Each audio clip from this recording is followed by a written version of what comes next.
Magandang araw po. Pastora Priscilla Tabilog po, ang inyong lingkod ay muling bumabati ng isa pong pinagpala at masayang araw ng linggo sa bawat isa. At ako po ay nagagalak, ngayon po ay natatanging araw para sa atin pong pagsamba sa ating Panginoong Jesucristo. Konting-konting tiis na lang po ay magkakasama na po tayo sa ating kanya-kanyang mga iglesia. At ito po yung mga araw na na-miss po natin sa mga nagdaang mga buwan at mga araw ng linggo na hindi po tayo nagkasama-sama. Subalit, may mga pamamaraan po ngayon na ginagawa po natin. Tayo po ay may ugnayan sa pamamagitan po ng atin pong pagbubulay ng salita ng Diyos. At ang araw pong ito ngayon ay araw din po ng pagbibigay pugay para sa lahat ng mga tinawag na mga ina ng tahanan na nataguriang ilaw ng tahanan. Ito po ay sagradong pagdiriwang din naman para po sa pagpaparangal sa mga ina. At nais ko pong ibigay ang pagpupugay at isang napakasayang pagbati para sa akin pong ina na ngayon po ay kasama ko po sa akin pong tahanan, sa mga kapatid po natin, sa mga nariyan na mga ina sa atin pong iglesia, sa Jesus Saves, isa pong parangal para sa inyo at isa pong masayang pagbati ng araw po ng mga ina ang akin pong ipinapaabot sa inyo. Ganun din po, dyan po sa mga ina na mga members po natin sa Antique, isa pong masaya at mainit na pagbati ang akin pong ipinapaabot po sa inyo. Sa lahat po ng mga nabiyayaan na maging isang ina, mabuhay po kayo at gawin po nating masaya ang araw na ito dahil ito po ay araw na tayo po ay itinatangi. At ngayon po ay pagbubulayan po natin ang salita ng Diyos na meron po tayong paksa patungkol po sa mga ina. At bago po yan, hilingin po natin ang patnubay ng Panginoon sa pamamagitan po ng pangbungad na panalangin. Manalangin po tayo. Ikinararangal namin, O Diyos, na Ikaw po ay amin pong makaulayaw sa araw na ito, isang dakilang araw na iyong itinangi para Ikaw ay aming itanghal, purihin at luwalhatiin ang iyong pangalan.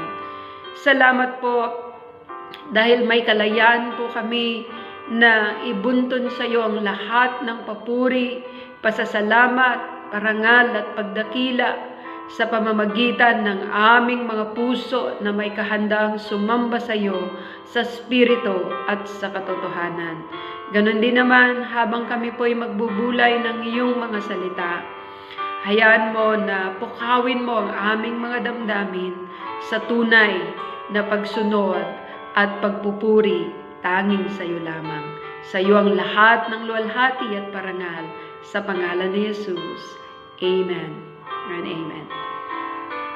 Mula po sa atin pong punong talata, bigyang daan po natin yung pagpupugay po nitong si Apostol Pablo sa ina ng si Rufus. Makikita po natin ito sa Romans chapter 16 verse 13. Ito po ay isang pagbati.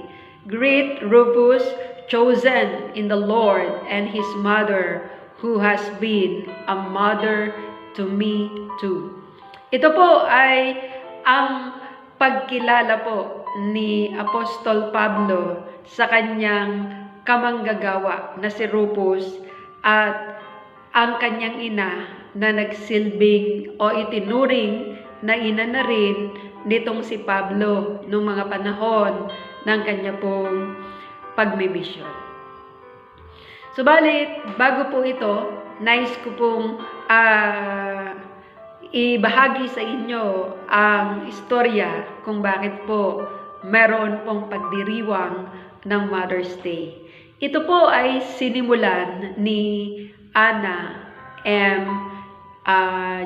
Jarvis, if I'm not mistaken for the pronunciation, first suggested the national observance of an annual day honoring all mothers because she had loved her own mother dearly. At a memorial service for her mother, it was happened last May 10, 1908. Miss Jarvis gave a carnation, her mother's favorite flower, to each person who attended. Within the next few years, the idea of a day to honor mothers gained popularity, and Mother's Day was observed in a number of large cities in the U.S. On May 9, 1914, via an act of Congress, President Woodrow Wilson proclaimed the second Sunday in May as a Mother's Day. He established the day as a time for a public expression of our love and reverence for the mothers of our country. By then, it had become customary to wear white carnation to honor departed mothers and red to honor the living. Nagbibiro po ako minsan na kapag binigyan ka pa nila ng white carnation, according to the history, ino-honor ka nila at celebrating Mother's Day in heaven. But if they gave you a red rose, a flower, ito po ay pagpaparangal sa mga buhay pa. Honor the living, a custom that contains to this day. Kung titignan po natin yung pagdiriwang po ng Mother's Day, today, on Mother's Day, we say thank you to all our mothers for their undying love, their untiring work, their unselfish giving, and their undivided devotion. Kung titignan po natin, walang maikukumpara sa kung paano po magmahal ang isang ina. Nais ko pong ibahagi sa inyo ang isa pong tula patungkol po sa nanay. Para sa iyo, nanay, mama, mami, anumang itawag sa kanila, hindi matatawaran ang kanilang pag-aaruga. Pagmamahal sa aming ipiniranas, iyon ang aking ina at wala ng iba. Lahat ay tinitiis kahit pa nasasaktan. Sa aming kakulitan minsay napapaluha. Bilib ako sa nanay ko dahil kahit kami magugulo, pasensya niya'y abot hanggang dulo. Kaya naman sa araw na ito, ikaw, aking ina, ay pahalagaan ko, masiyan ka sana sa munting mensaheng ito. Laking pasasalamat ko sa ating Panginoon dahil nilikha niya kayo upang magsilbing instrumento. Kaluguran na ka, inda, ay ayaten ka, nanay, na nahuhugma kita, nanay. I love you, mami. Mahal kita, aking ina. At aking buong pagmamalaki, sasabihin, you're the best, inda. Sa Kapampangan, inda, you're the best nanay in the world. Maraming taon na ang nagdaan, meron pong isang tunay na pangyayari tungkol sa isang ina na naglalakbay sa bulubunduking bahagi. Ito po ay sa South Wales, England. Dala niya ang kanyang anak at sila ay naglalakbay.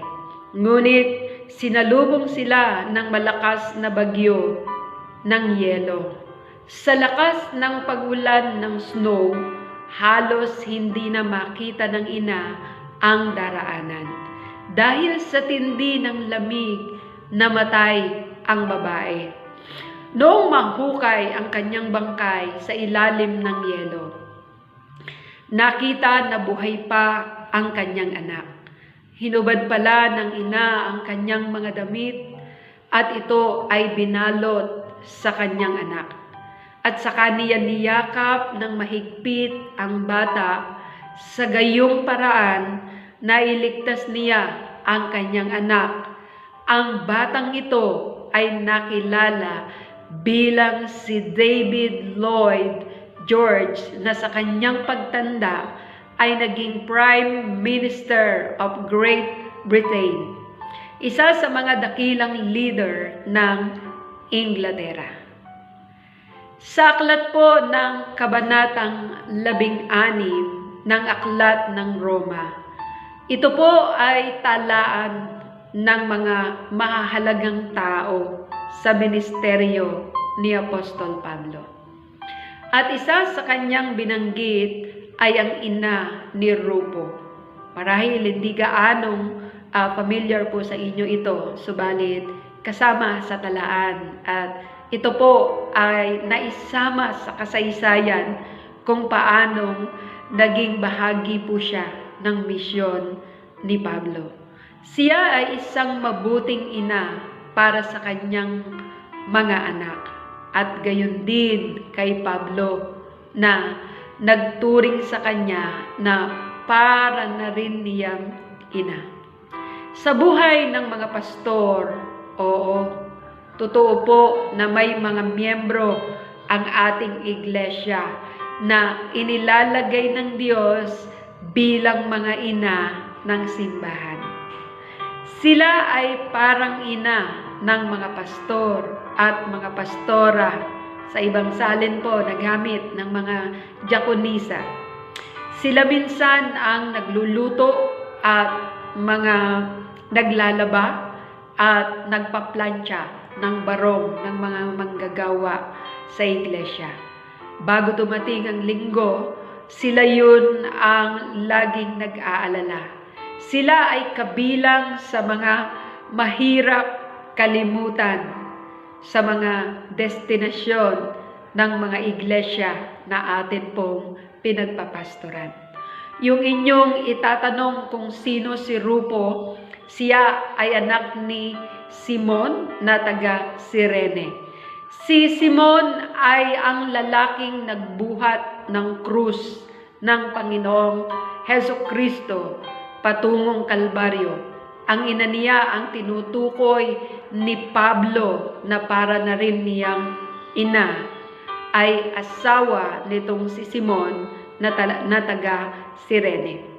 Ang kanilang pamilya ay may kaugnayan sa nakita at naranasan ng kanilang ama. Saksi si Simon na taga Cirene sa pagdurusa at kamatayan ng Panginoong Jesus. At nasaksiyan din niya ang muling pagkabuhay ng Panginoon. At sa nasaksiyan niyang ito, siya ay naging mananampalataya. At ang pananampalatayang ito ay ibinabahagi niya sa kanyang asawa at mga anak. Sa araw na ito, samahan natin si Apostol Pablo na parangalan ng isang ina at gayon din parangalan natin ang mga ina ng bawat pamilya sa atin pong mga kamag-anak, kamiyembro, kakilala. Parangalan po natin sila sapagkat ang araw na ito ay natatanging pagdiriwang para sa kanila.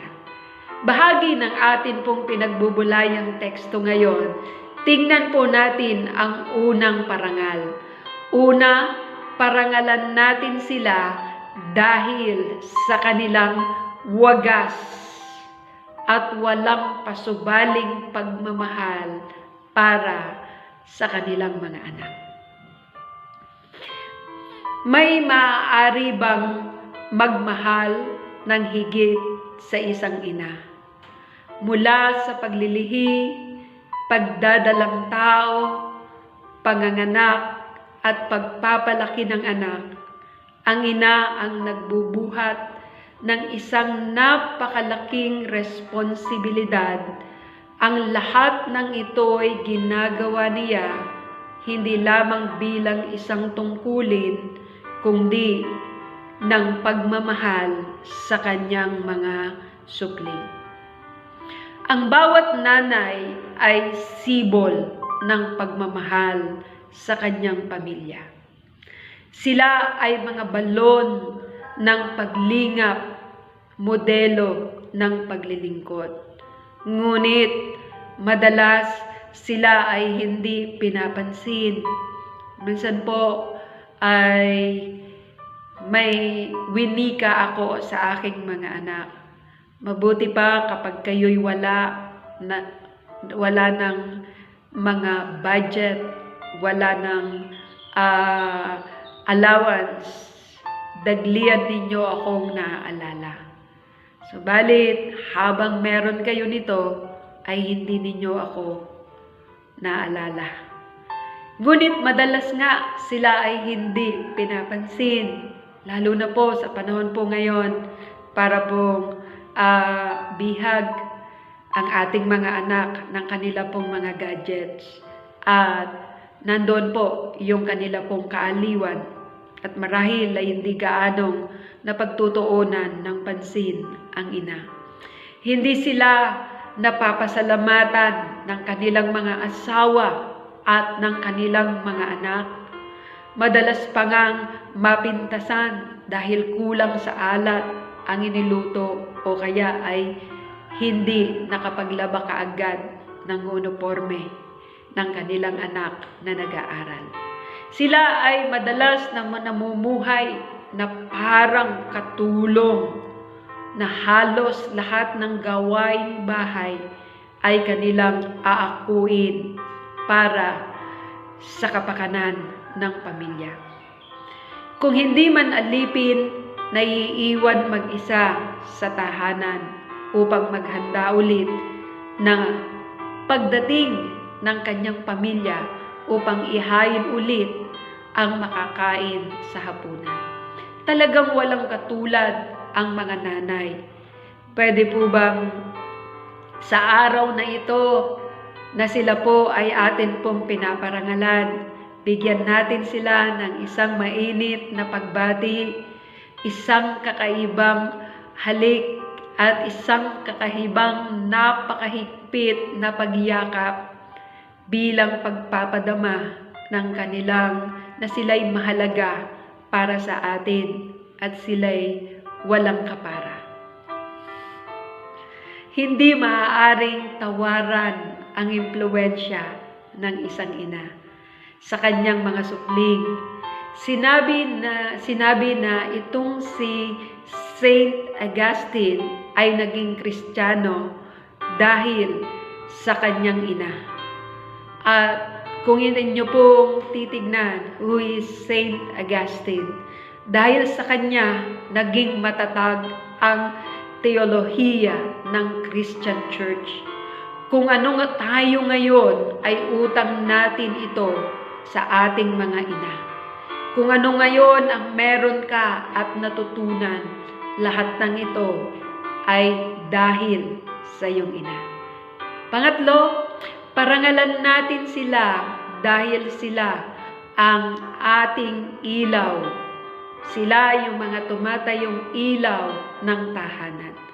May kasabihan ng mga Hudyo, sabi nila, ang naulila ng tatay ay naulila sa ama. Ngunit ang naulila sa nanay ay para na ring naulilang lubos. Sa sinapupunan ng nanay nagsisimula ang buhay ng isang bata at ang buong pamilya ay umaasa sa patnubay at gabay ng nanay. hanggang sa paglaki ng mga anak.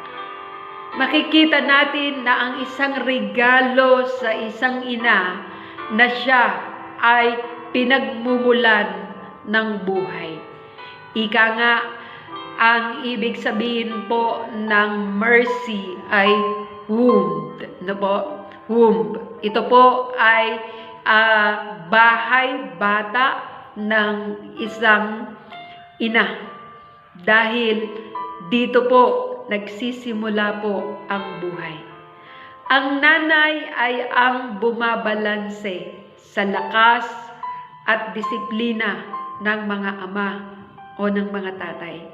Habang ang mga ama ay nagtatrabaho, ang mga nanay ay nag-aaruga sa mga anak, nag-aayos ng mga material at emotional na pangangailangan ng kanyang anak. Masasabi kong napakadilim ng isang tahanan kung wala ang isang ina. Minsan po nasambit ng aking anak, ang sabi po niya, "Mama, napaka-boring ng bahay kapag wala ka." Ang mga magulang ang pinag-uugutan ng lakas ng loob ng mga anak. Ngunit marami ang mga kabataan na hindi nila nakakasama ang kanilang mga anak. Ang mga kabataan ay nagsisikap na makita ang pamilya na ito ay inahanap po nila sa pamamagitan po ng barkada. Ngunit walang maaaring maging kapalit ang mga magulang. At hindi po pwedeng tumbasan o pantayan ang kanila pong pagkatawag bilang isang ina. Ang bawat ina ay regalo ng Diyos sa mundo at sa buhay ng bawat isa sa atin. Kaya po, parangalan natin sila at pasalamatan sa lahat ng mga sakripisyo na kanila pong ibinibigay sa pamilya at lalo't higit sa mga panahon na lupaypay ang bawat miyembro ng pamilya. Naroon ang kanyang pag-agapay, naroon ang kanyang pagpapahinuhod, at naroon ang kanyang pagtiklop ng tuhod sa harapan ng Panginoon para itagubilin ang kanyang mga supling sa mga panahon na malayo ang kanyang presensya sa kanyang mga anak.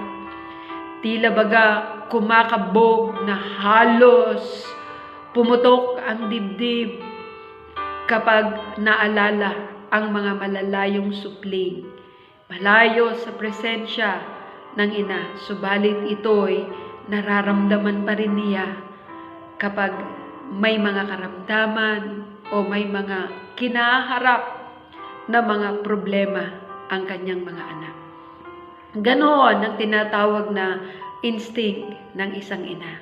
Naalala ko po nung mag-aagaw buhay na yung panganay po naming kapatid, andoon sa tabi niya ang kanyang mga anak. Andoon sa tabi rin niya ang kanyang kabiyak. Ngunit ang kanyang tinatawag ay ang kanyang ina. Sa mga ilang mga araw na inihintay na ang kanyang pagkamatay, wala siyang ibang sambit kung hindi ang pangalan ng kanyang ina. Hanggang sa huling mga wika, huling mga sandali, nung siya'y naghihinhalo na, ang wika niya ay inda, inda. Ibig sabihin, nanay, nanay. Na ito'y nagwiwika ng isang pagbigkas o pagpapadama ng isang pagmamahal, pagpapahalaga, at pamamaalam. Dahil ilang sandali na lang, siya po ay papanaw na. Hanggang sa mga huling sandali ng ating mga buhay. Ang ating ina, ang siyang ating kaagapay. Ang ating ina, ang siya nating hinahanap dahil siya ang nagbigay sa atin ng buhay. Dahil binayayaan din siya ng Panginoon ng isang bahay bata na daluyan din ng buhay. Para po sa lahat ng mga ina, isa pong masayang pagbati at pagpupugay sa inyong lahat. At wikain po natin na sa bawat araw, sa bawat ginagawang sakripisyo ng ating mga ina, tayo'y magpasalamat at magparamdam ng isang hindi nagmamaliw na pagmamalasakit, pagmamahal at pag-aalaga. Tayo po'y manalangin. Aming Panginoon, salamat po sa regalo mo sa amin na mga magulang. Salamat po sa mga ina ng tahanan na tinawag mo para sa isang dakilang misyon. Ako po'y dumadalangin na sa bawat araw, sa bawat laban ng mga ina, bigyan mo po sila ng isang matagumpay na kaisipan na ipamalas ang isang katatagan na hindi matitinag ng anumang mga suliranin at ng anumang mga problema. Tinatanghal po namin sila sa aming mga puso at binibigyan ng pasasalamat na kung paanong pinapasalamatan ka namin dahil ikaw ang nagdisenyo sa kanila. Kung paanong sila'y dinisenyo mo nang wala pong kapara ang kanila pong pagmamahal sa kanilang supling. Ito po'y regalo din buhat sa iyo. Kaya't aming dalangin, O Diyos, iyong pakamahalin, arugain, at bigyan ng tunay na kaaliwan at kagalakan ang lahat ng mga ina sa araw na ito. Sa iyo ang lahat ng papuri, parangal at pagdakila sa pangalan ni Jesus. Amen. Isa pong masayang pagbati muli para po sa lahat ng ina. Kayo po ay manatiling malakas, masigla at maglingkod sa Panginoon ng buong puso. Happy Mother's Day to all at pagpalain po kayo. God bless you.